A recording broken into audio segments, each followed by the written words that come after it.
नमस्कार दोस्तों, perfect success point में आपका हार्दिक स्वागत है। मैं बीजू मिश्रा आपको 9th क्लास की एनसीईआरटी साइंस की लेके चल रहा हूं और ये हम लोग का पार्ट 3 होगा। इसमें हम लोग पढ़ेंगे कि एटम और अणु क्या है, एटम और मॉलिक्यूल क्या है, परमाणु और अणु क्या है। समझना, परमाणु और अणु को बहुत शॉर्ट में मैंने पहले बताया था। आज डिटेल में हम लोग पढ़ेंगे कि परमाणु एटम रियल में होता क्या है, मॉलिक्यूल रियल में होता क्या है, एटम को हम लोग किस विधि से अब अच्छे से देख सकते हैं, यह सब हम लोग अच्छे से पढ़ेंगे।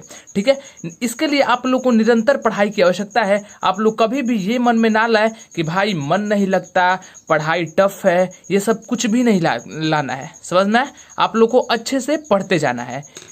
जो ये बोलते हैं कि मन नहीं लगता, पढ़ाई टफ है, ऐसे बहाना बनाना छोड़ दो। अपने न कर पाने के भ्रम को अपने मेहनत से तुम तोड़ दो। छोड़ दो वो रास्ते जिनसे मंजिल दूर है। जो रास्ते उबड़ खाबड़ है दोस्त, उनमें ही तो नूर है। अरे तेरी अपनी जिंदगी है, इस बात को तुम जान लो। अभी भी समय है, अपने सामर्थ्य को पहचान लो।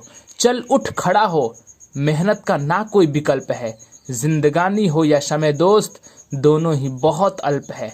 अपनी जिंदगी के रिश्ते को सफलता से जोड़ दो। अपने न कर पाने के भ्रम को मेहनत से तू तोड़ दो, मेहनत से तुम तोड़ दो। और इसी मेहनत के बल पर आप लोग को आगे जाना है। और आइए हम लोग स्टार्ट करते हैं कि एटम होता क्या है, परमाणु होता क्या है। परमाणु, जिसे इंग्लिश में एटम कहते हैं, किसी तत्व का, कोई भी तत्व हो का अंतिम सूक्ष्मतम कण जो रासायनिक अभिक्रिया में भाग ले सकता है, परमाणु कहलाता है। अंतिम सूक्ष्मतम कण, जैसे कहीं कहीं आप लोग देखेंगे कि Na भाग लेगा, यहाँ तो Na2 भाग नहीं ले रहा है। कहीं आप मैंने बताया था कि ऑक्सीजन O2 के रूप में भाग लेता है, लेकिन कहीं देखेंगे कि सिंगल रूप में भी भाग लेता है। तो वही मैंने बताया कि किसी तत्व का अंतिम सूक्ष्मतम कण जो रासायनिक अभिक्रिया में भाग ले सकता है, परमाणु कहलाता है। और मैंने एक डिफरेंस बताया था कि अणु जो होता है, जहां भी 2-3 ऐसे दिख जाए, समझिए कि 2 परमाणु से मिलकर बना है, और परमाणु सिंगल रूप में रहता है।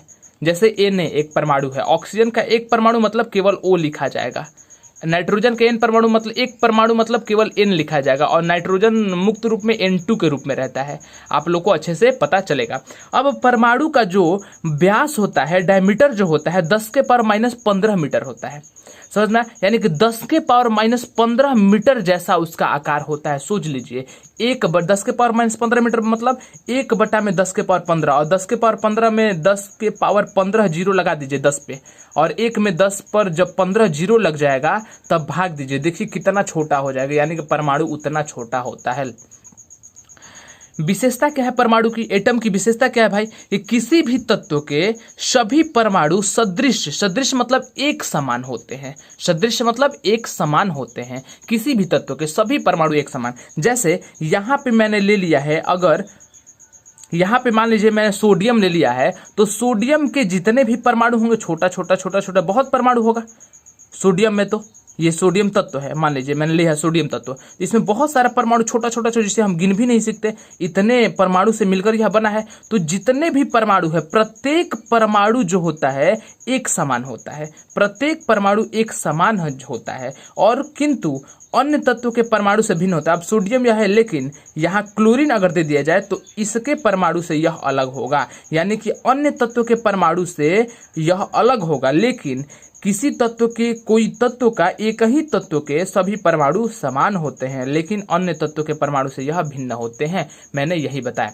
दूसरा पॉइंट, तत्व का यानी एलिमेंट का, तत्व को एलिमेंट बोलते हैं। तत्व का प्रत्येक परमाणु, कोई भी तत्व का प्रत्येक परमाणु जो होता है, तत्व के सभी गुण को प्रदर्शित करता है। जैसे मैंने यहाँ सोडियम लिया है, तो सोडियम का जो प्रत्येक परमाणु है ना, सोडियम का गुण प्रदर्शित करेगा। मतलब अगर ये परमाणु मैंने अलग ले लिया, इतना ले लिया छोटा, तो इसका भी जो गुण होगा सोडियम के गुण से मिलता रहेगा। यानी तत्व का प्रत्येक परमाणु, प्रत्येक एटम तत्व के सभी गुणों को प्रदर्शित करता है, उसके सभी गुण को प्रदर्शित करेगा। इतना समझ जाइए।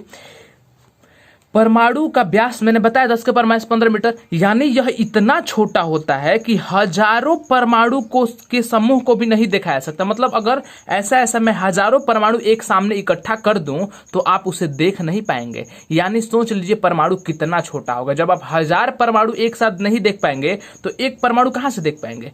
तो ऐसे ही यह बहुत ज़्यादा छोटा होता है। लेकिन आजकल स्कैनिंग इलेक्ट्रॉन माइक्रोस्कोप, इंग्लिश में भी इसे यही बोलते हैं, इंग्लिश में स्कैनिंग इलेक्ट्रॉन माइक्रोस्कोप, तो स्कैनिंग इलेक्ट्रॉन माइक्रोस्कोप SEM एवं इलेक्ट्रॉन टनेलिंग माइक्रोस्कोप ETM, तो अगर फुल फॉर्म दे देगा SEM का full form scanning electron microscope, ETM का full form electron tunnelling microscope.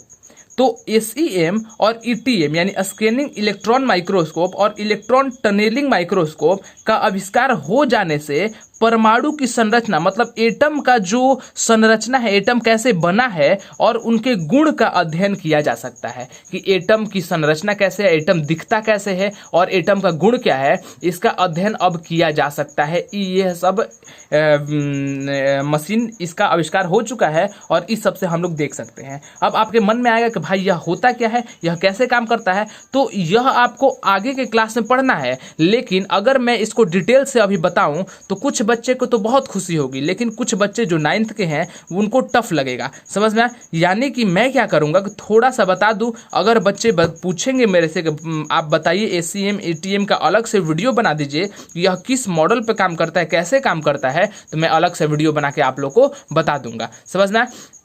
पहले ये बता दूं कि यह होता कैसे, फिगर इसका कैसे है। देखिए यह मैंने बताया कि यह फिगर में ऐसे होता है, जैसे यह मशीन है एक, तो यहाँ आप देख रहे हैं कि यहाँ एक इलेक्ट्रॉन गन लिखा हुआ है, यानी कि यहाँ पे क्या होता है, इलेक्ट्रॉन यह पास करता है, यहाँ पे एनोड लगा होता है, यह क्या करता है, इसको बहुत ज़्यादा तेज करता है और आगे पास करता है। यहाँ जैसे ही आप देखेंगे कि इससे पास होकर आ रहा है तो यह वस्तु रखा हुई है, इसी वस्तु को यह सेकेंडरी इलेक्ट्रॉन डिटेक्शन से डिटेक्टर अलग करता है और यह जाके हमारे कंप्यूटर में ऐड होता है और इसी कंप्यूटर के साथ से देखिए यहाँ पे आया और यहाँ से जैसे ही सेकेंडरी इलेक्ट्रॉन निकला यहाँ से, यहाँ जाके एम्पलीफायर के तहत जाके कंप्यूटर में हमारा जोड़ दिया गया और कंप्यूटर स्क्रीन पर परमाणु जितना बड़ा है, जितना संरचना है, वह सब हमें दिखाई देगा। यानी कि यह एक कंप्यूटर से जुड़ा रहता है और हमें इलेक्ट्रॉन इससे निकलता है और परमाणु की संरचना और गुण को पता करने में काफ़ी मदद होती है। तो आप लगभग थोड़ा थोड़ा समझ गए कि यह मशीन कैसे काम करता है, कंप्यूटर से जुड़ा रहता है और कोई भी परमाणु की संरचना देखनी रहती है उस पर फोकस किया जाता है और उससे एक सेकेंडरी इलेक्ट्रॉन निकलता है जो कि जाके कंप्यूटर से हमारा जुड़ा रहता है और कंप्यूटर के स्क्रीन पे हमें अच्छे से उसको दिखाई देता है। इतना समझ गए, इतना आपके लिए काफ़ी है। यानी स्कैनिंग इलेक्ट्रॉन माइक्रोस्कोप और इलेक्ट्रॉन टनेलिंग माइक्रोस्कोप की आविष्कार हो गया है, इससे परमाणु की संरचना और गुण का अध्ययन हम लोग कर सकते हैं। अब आपके मन में आएगा कि भाई स्कैनिंग इलेक्ट्रॉन माइक्रोस्कोप का खोज किसने किया, आविष्कार किसने किया, तो इसका आविष्कार किया Manfred von Ardenne. Manfred von Ardenne, English में भी इसे यही बोलते हैं, इंग्लिश ही नाम है लेकिन हिंदी में भी इसे यही बोलते हैं, मैनफ्रेड वॉन ऑर्डेन। आप याद कर लेंगे, स्कैनिंग इलेक्ट्रॉन माइक्रोस्कोप का आविष्कार किसने किया, मैनफ्रेड वॉन ऑर्डेन 1937 ईस्वी में। कब, 1937 ईस्वी में। और इलेक्ट्रॉन टनेलिंग माइक्रोस्कोप का आविष्कार किसने किया, गर्ड बिनिंग और हेनरिक रोहर। गर्ड बिनिंग और हेनरिक रोहर, गर्ड बिनिंग और हेनरिक रोहर इसके आविष्कारक थे। तो इलेक्ट्रॉन टनेलिंग माइक्रोस्कोप का आविष्कार पूछते तो आप ये बोलेंगे और स्कैनिंग इलेक्ट्रॉन माइक्रोस्कोप का खोज बोल दे, आविष्कार बोल दे तो आप ये बोलेंगे। आप कॉपी पर नोट करते चलेंगे ताकि आपको रिवीजन करने में काफ़ी आसानी हो जाए। अब हम लोग आगे देखेंगे कि परमाणु और तत्वों का संकेत, यहाँ मैंने लिख दिया है कि पढ़ाना है, यानी कि मैं समझ लूँ कि आपको यह अच्छे से बताना है। देखिए मैं संकेत के रूप में इसलिए लिख देता हूँ कि ताकि आपको एक भी पॉइंट में ना छोड़ूं। बोर्ड पर पढ़ाने से क्या होता है कि वहां पढ़ाते पढ़ाते क्या होता है, कमांड से उतर जाता है कि ये पॉइंट पढ़ाना है और छूट जाता है। लेकिन नोट्स का सबसे बड़ा फायदा यह है कि मैं हर पॉइंट इशारा मैं लिख सकता हूं ताकि ये छूटे ना और मैं पढ़ा भी दूं और आपका कोई पॉइंट भी ना छूटे और आप नोट्स भी अच्छे से बनाते रहें। तो आइए देखते हैं कि परमाणु तो हम लोग पढ़ लिया, परमाणु और तत्वों के संकेत कैसे लिखे जाते हैं। मैं यह आपको बुक से ही पढ़ाता हूं। देखिए आइए देख लीजिए, यहाँ पे है कि रसायन शास्त्र में संकेत की परिभाषा निम्नलिखित प्रकार से दी जाती है। संकेत जो होता है, सिंबल जो होता है, किसी तत्व के पूर्ण नाम का एक संक्षिप्त रूप है। आप जानते हैं कि जहां मैंने H लिख दिया तो समझ जाएंगे हाइड्रोजन है, B लिख दिया तो बोरॉन है, यानी कि किसी तत्व का पूर्ण नाम, पूरा नाम जो होता है उसका एक संक्षिप्त रूप है। संकेत को निरूपित करने का नियम क्या है भाई? तो संकेत को निरूपित करने का नियम है कि तत्वों के संकेत कुछ विशेष नियम के अनुसार दिए जाते हैं। जैसे तत्व के अंग्रेजी नाम का प्रथम अक्षर संकेत के लिए लिखा जाता है। कुछ ऐसे लिखे जाते हैं तत्व के अंग्रेजी नाम का प्रथम अक्षर, जैसे हाइड्रोजन है, देख लीजिए तो हाइड्रोजन का H पहला लिख दिया गया तो हाइड्रोजन का सिंबल बन गया।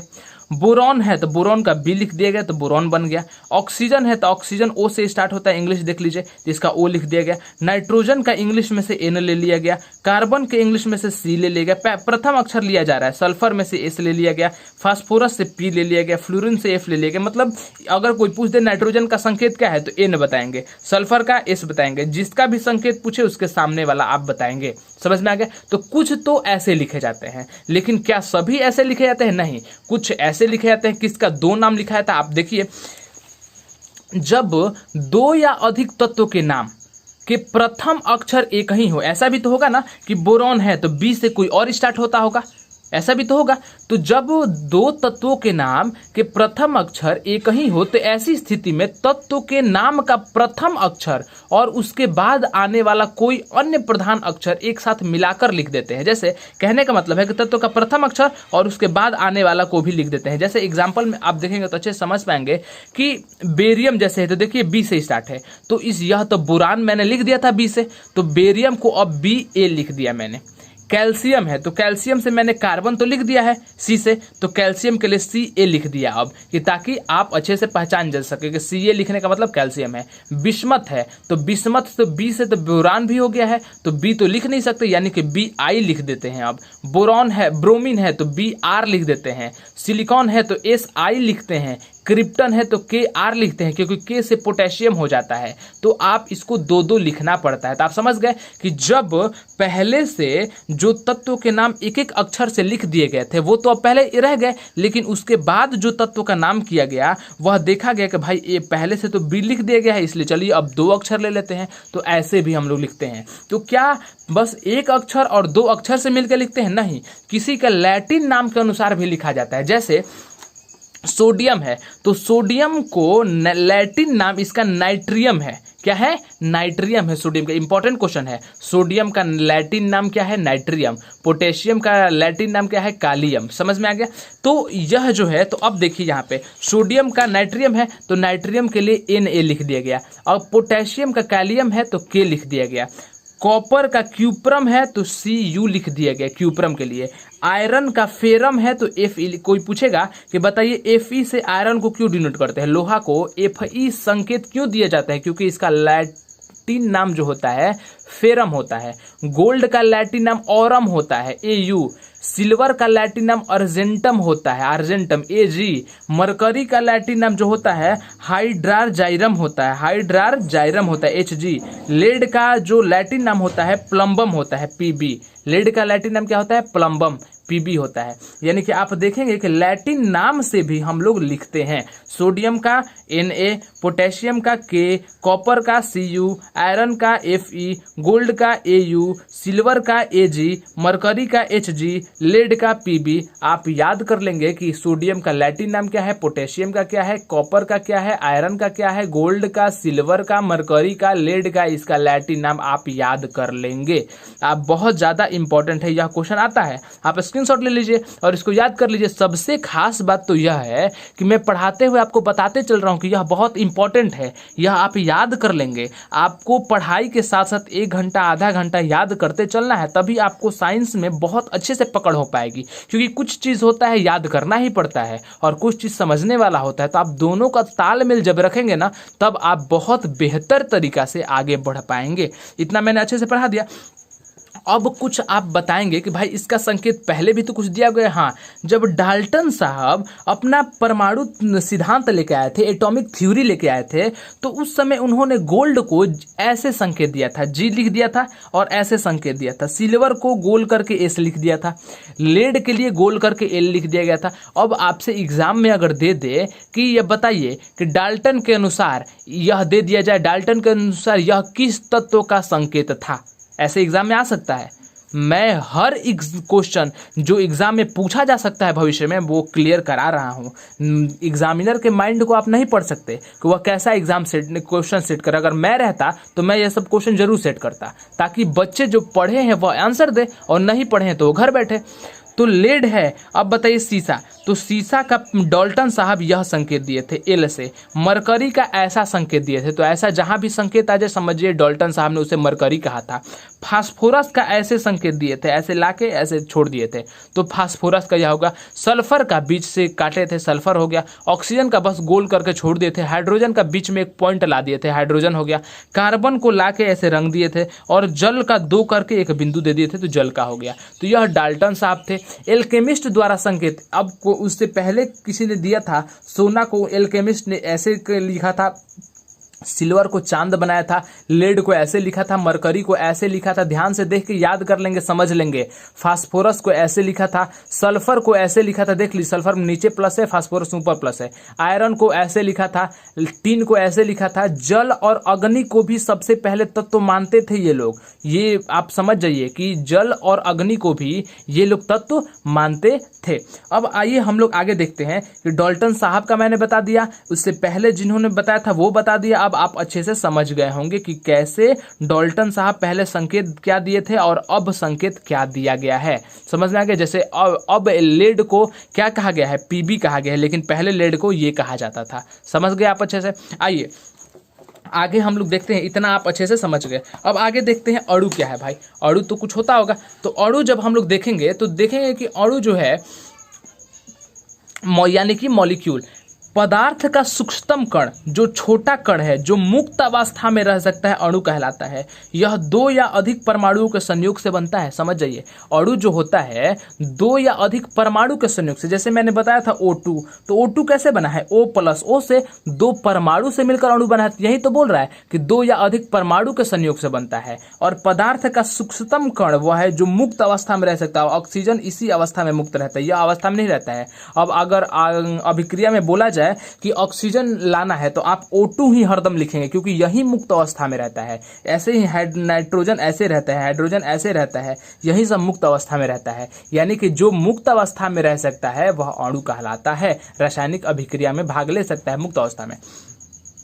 अणु में उपस्थित परमाणु, जैसे O में दो परमाणु है तो एक प्रकार के मजबूत आकर्षण बल द्वारा जुड़े रहते हैं, यह बल रासायनिक बंधन कहलाता है। अब बताइए O2 हरदम दो परमाणु से बने हैं, तो यह हरदम जुड़ा रहता है, यह रासायनिक बंधन से जुड़ा रहता है। यह बल कौन सा कहलाता है, रासायनिक बंधन। समझ में आया। केमिकल, इसको बॉन्ड बोल सकते हैं, केमिकल बॉन्ड बोल सकते हैं इसको। आकर्षण बल द्वारा जुड़ा रहता है, अट्रैक्शन फोर्स इसको बोल। देखिए मैं इंग्लिश पहले से प्रिपेयर करके नहीं आ रहा हूँ, जो मुझे आता है मैं बोल रहा हूँ ताकि समझने वाले बच्चे समझ जाए। समझ में, मुझे बस इंग्लिश वाले बच्चे को थोड़ा समझा देना है ताकि वो अच्छे से पढ़ सके। अब यहाँ देखिए, अब जब भी क्वेश्चन दे देगा कि अणु जब दो परमाणुओं से बने रहते हैं वह किस बंधन द्वारा दो परमाणु जुड़कर अणु बनाते हैं, तो रासायनिक बंधन द्वारा। ऑब्जेक्टिव क्वेश्चन में मैं सब क्वेश्चन पूछूंगा, आपको अच्छे से पढ़ना है। अब देखते हैं अणु का विशेषता क्या है, अणु की क्या क्या विशेषताएं हैं। तो किसी विशेष पदार्थ के सभी अणु सदृश होते हैं। जैसे जल के अणु है तो जल के सभी अणु एक समान होंगे। जैसे जल आप यहाँ से लाइए या अलग लाइए, सभी अणु एक समान होंगे, इसके सभी गुण जो होंगे सभी अणु एक समान होंगे। यानी कि किसी विशेष पदार्थ के सभी अणु एक समान होते हैं। ऑप्शन में दे सकता है कि बताइए इनमें से कौन सा कथन सत्य है। आप पहला दे दें, किसी विशेष पदार्थ के सभी अणु एक समान होते हैं। दूसरा, किसी विशेष पदार्थ के सभी अणु एक समान नहीं होते हैं। तो आप लगाएंगे कि किसी विशेष पदार्थ के सभी अणु एक समान होते हैं, सदृश होते हैं। दूसरा, विभिन्न पदार्थ के अणु भिन्न भिन्न होते हैं, जैसे जल है और कार्बन डाइऑक्साइड है, दोनों के अणु अलग अलग होंगे क्योंकि एक ही प्रकार के पदार्थ नहीं है। या अगर एक ही पदार्थ के जैसे जल रहता है दोनों का अणु सेम रहता है, अगर अलग अलग है तो अलग अलग रहेगा, आपको अच्छे से पता है, इसमें याद करने की कोई बात ही नहीं है। अब एक आता है बकमिंस्टर फुलेरिन। तो बकमिंस्टर फुलेरिन जो होता है इसका संकेत होता है C16। इसका सूत्र क्या होता है? C16। तो कार्बन की ही संरचना है कि देखिए C से ही मिलकर बना है, जब C60 जो C है वह मिलेगा तो बनता है बकमिंस्टर फुलेरिन और गेंद की तरह दिखता है। यह जैसे फुटबॉल होता है ना, वैसा ही बकमिंस्टर फुलेरिन दिखता है। अब इसका फोटो थोड़ा दिखा दूं आपको, रुकिए, आप इसका फोटो दिखा ही देता हूं ताकि आप अच्छे से समझिए। देखिए यह बकमिंस्टर फुलेरिन है, फुटबॉल जैसा होता है बकमिंस्टर फुलेरिन। मैं रिलेट कराना चाहता हूं ताकि आपके दिमाग में हरदम बैठा रहे। तो बकमिंस्टर फुलेरिन का क्या होता है संकेत? सूत्र C16। आइए आगे देखते हैं। अब परमाणुकता क्या है? कभी कभी एग्जाम में पूछ देता है कि परमाणुकता बताइए। तो परमाणुकता कुछ नहीं है, बहुत सिंपल है। आप देखिए कितना आसान से चुटकियों में आप हल करते हैं। परमाणुकता या एटोमिसिटी, एटोमिसिटी जो होता है किसी पदार्थ के एक अणु में उपस्थित परमाणुओं की संख्या। एक मॉलिक्यूल में जो एटम कितना है उसे हम बोलते हैं परमाणुकता। तो आप डिफिनेशन याद कर लीजिए, किसी पदार्थ के एक अणु में, जैसे H2 है तो H2 का एक अणु है, जल है तो जल का यह एक अणु है, मीथेन है तो मीथेन का एक अणु है, कोई भी एक, और मैं आपको बता दूं अणु के बारे में, कोई भी जो यौगिक होता है जैसे CH4 यह मीथेन का सूत्र है, H2O जल का सूत्र है। तो कोई भी जो सूत्र होता है किसी पदार्थ का, किसी यौगिक का, तो उसके आगे अगर कुछ नहीं लिखा है तो समझिए एक अणु है। अगर इसके आगे मैं 2 लगा देता तो मीथेन के 2 अणु हो जाते, 3 लगा देता तो मीथेन के 3 अणु हो जाते, यहाँ पे 4 लगा देता तो जल के 4 अणु हो जाते, 1 है तो जल का 1 अणु है। समझ में आ गया? यानी कि कोई भी यौगिक अपने आप में एक अणु होता है। यहाँ हाइड्रोजन जो है, हाइड्रोजन का एक अणु है, समझ में आया? और इसमें 2 परमाणु है, दोनों में अंतर अच्छे समझ आइए। तो परमाणुकता क्या है? परमाणुकता है इसमें कितने परमाणु है। जैसे देखिए हाइड्रोजन में कितने परमाणु है? 2। जल में कितने परमाणु है? 2 हाइड्रोजन के और 1 ऑक्सीजन के, यानी कि 2 1 3। मीथेन में कितने हैं? 1 C का और 4 इसका, यानी कि 4 1 5 को है। मैंने मतलब कुल टोटल परमाणु कितने हैं, कुल टोटल एटम कितने हैं इसमें जोड़ के, वही इसकी एटोमिसिटी है, यही इसकी परमाणुकता है। तो कभी भी एग्जाम में पूछ दे कि परमाणुकता बताए तो आप लिख देंगे अच्छे से, आपको सोचने की जरूरत ही नहीं है। जैसे आपको अगर बोल दे C6H12, जैसे C6H12 ऐसे बस यही लिख दे, या किसी का हो ना हो मैं ये नहीं बता रहा हूँ, यह मान लीजिए लिख दे, या लिखिए C12H22O11, इसका लिख दिया मैंने। अब बताइए इसमें परमाणुकता कितना है, तो सभी जोड़ दीजिए। कार्बन के कितने हैं? 12, तो 12 जोड़। हाइड्रोजन के कितने हैं? 22, तो 22 जोड़। ऑक्सीजन कितने हैं? 11, तो 2 2 4 1 5 और 2 1 3 1 4, यानी कि 45 परमाणुकता इसके हो गए। समझ में आ गया? तो टोटल परमाणुओं की संख्या, टोटल एटम की संख्या परमाणुकता कहलाती है। इतना क्लियर हो गया? अब आइए देखते हैं कि विभिन्न प्रकार के अणु, मॉलिक्यूल तो विभिन्न प्रकार का होते हैं। जैसे एक परमाणु मोनो एटॉमिक होते हैं, डाई एटॉमिक द्विपरमाणुक होते हैं, त्रिपरमाणुक यानी कि ट्राई एटॉमिक भी होते हैं, चतुष्परमाणुक यानी कि टेट्रा एटॉमिक भी होते हैं, बहुपरमाणुक यानी पॉली एटॉमिक भी होते हैं। तो यह सब अणु होते हैं। जैसे कैसे? अगर किसी में परमाणु की संख्या 1 है तो वह एक परमाणु होगा। नाम से देखिए, नाम पर बस ध्यान दीजिए, समझने की साइंस है तो समझ कर पढ़ेंगे। एक परमाणु मतलब एक परमाणु होगा, द्विपरमाणु मतलब 2 परमाणु होगा। देखिए N1 और क्लोरीन 1, यानी कि मिलकर 2 हो गया ना। तो त्रिपरमाणु मतलब 3 होगा, 3 2 1 3 1 2 3 1 2 3 2 1 3। समझ में आ गया? यहाँ पे 3 परमाणु सब मिल के 3 होना चाहिए, वह सब त्रिपरमाणु है, ट्राई एटॉमिक है। चतुष्परमाणु मतलब मिल के 4 होना चाहिए। देखिए 1 और 3 4, यहाँ पे 1 और 3 4, यहाँ पे खुद 4 है, यह फास्फोरस का होता है। अब आप देखेंगे कि कोई भी दे देगा, मान लीजिए एक सूत्र दे दे और बोले कि NH3 कौन सा है, ट्राई एटॉमिक है, टेट्रा एटॉमिक है, डाई मोनो, तो आप बोलेंगे टेट्रा है, यानी कि चतुष्परमाणु है, क्योंकि आप काउंट कर लेंगे, 4 है तो 4 को होगा, 3 है तो त्रिपरमाणु होगा, 2 है तो द्विपरमाणु होगा, 1 है तो ये। अब यहाँ पे NaCl इसलिए लिखा था ताकि आप समझ जाइए, नहीं कि बस आपको 2 दिखना चाहिए, 2 परमाणु होना चाहिए। Na का 1 परमाणु और Cl का 1 परमाणु मिलकर 2 हो गया ना, तो द्विपरमाणु हो गया। समझ में आ गया इतना। तो ऐसे ही हम लोग लिखते हैं। तो बहुपरमाणुक भी होता है, हाँ 4 से अगर अधिक रहेगा तो बहुपरमाणुक होगा। जैसे S8 गंधक का सूत्र है, आप याद कर लेंगे। गंधक का सूत्र क्या होता है? S8। गंधक का सूत्र S8 होता है। तो गंधक जो होता है वह बहुपरमाणुक में आ जाएगा, पॉलीएटॉमिक। क्यों? क्योंकि 4 से अगर ज्यादा होगा परमाणु तो उसे हम बहुपरमाणुक कहेंगे। तो आप कभी भी कंफ्यूज मत होइएगा कि बहुपरमाणु कौन सा है और 4 परमाणु कौन सा है। 4 से अधिक होगा यानी 5, 6 जो भी, जैसे CH4 है यहाँ पे 5 है, 4, 1, 5 मीथेन का होता है तो बहुपरमाणुक हो गया। 4 से अधिक होगा तो मतलब बहुपरमाणुक हो गया, पॉलीएटॉमिक हो गया। HNO3 नाइट्रिक अम्ल, देखिए 1, 2 और 3, 2, 5, 5 हो गया इसका।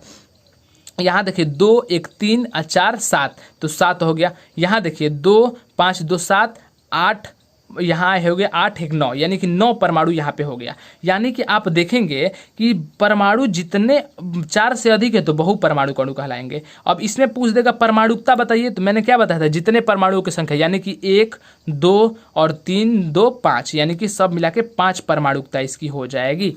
समझ में आ गया। तो डाल्टन साहब जो थे वो क्या किए थे कि यौगिक का सूक्ष्मतम कण, जैसे यौगिक HNO3 है, कोई भी फॉर्मूला यौगिक होता है, तो यौगिक का सूक्ष्मतम कण यौगिक परमाणु कहलाता है। उन्होंने कहा था कि इसको यौगिक परमाणु कहेंगे। लेकिन इटली के एक वैज्ञानिक एवोगाड्रो साहब थे, तो एवोगाड्रो ने कंपाउंड का यानी कि यौगिक का सूक्ष्मतम कण, जो छोटा कण है ना, उसका नाम अणु रखा था। तो सबसे क्वेश्चन आएगा कि क्वेश्चन कैसे आएगा, मैं पूछ रहा हूं। क्वेश्चन आएगा कि यौगिक का सूक्ष्मतम कण अणु रखा किसने? तो एवोगाड्रो ने। यौगिक का सूक्ष्मतम कण का नाम अणु किसने रखा? एवोगाड्रो ने। डाल्टन ने यौगिक के सूक्ष्मतम कण का नाम क्या दिया था? तो यौगिक परमाणु आप मारेंगे। समझ में आया? डाल्टन ने यौगिक का कंपाउंड का सूक्ष्मतम कण क्या कहा था? यौगिक परमाणु। लेकिन एवोगाड्रो ने यौगिक के सूक्ष्मतम कण को अणु कहा था। तो आपसे अब क्वेश्चन आ जाए कि यौगिक के सूक्ष्मतम कण को क्या कहते हैं, तो आप आराम से मारेंगे कि यौगिक के सूक्ष्मतम कण को हम लोग मॉलिक्यूल यानी अणु कहते हैं। इतना आप लोग को अच्छे से क्लियर हो चुका होगा। मुझे नहीं लगता कि आपको अब कहीं दिक्कत है, यानी कि आप अणु और परमाणु बहुत अच्छे से पढ़े। और मैं कल आपको अच्छे से अब बताऊंगा कि आयन क्या है, संयोजकता कैसे लिखी जाती है, यह सब के बारे में, वैलेंसी कैसे लिखी जाती है, यह सब के बारे में अच्छे से मैं कल पढ़ाऊंगा। आज का वीडियो कैसा लगा प्लीज़ कमेंट में ज़रूर लिखें, ताकि मेरा मनोबल बढ़े और मैं और कॉन्फिडेंस के साथ आपको पढ़ा पाऊँ। आपने इतना सुनहरा टाइम दिया, इसके लिए एक बार फिर आपका तहे दिल से शुक्रिया। धन्यवाद।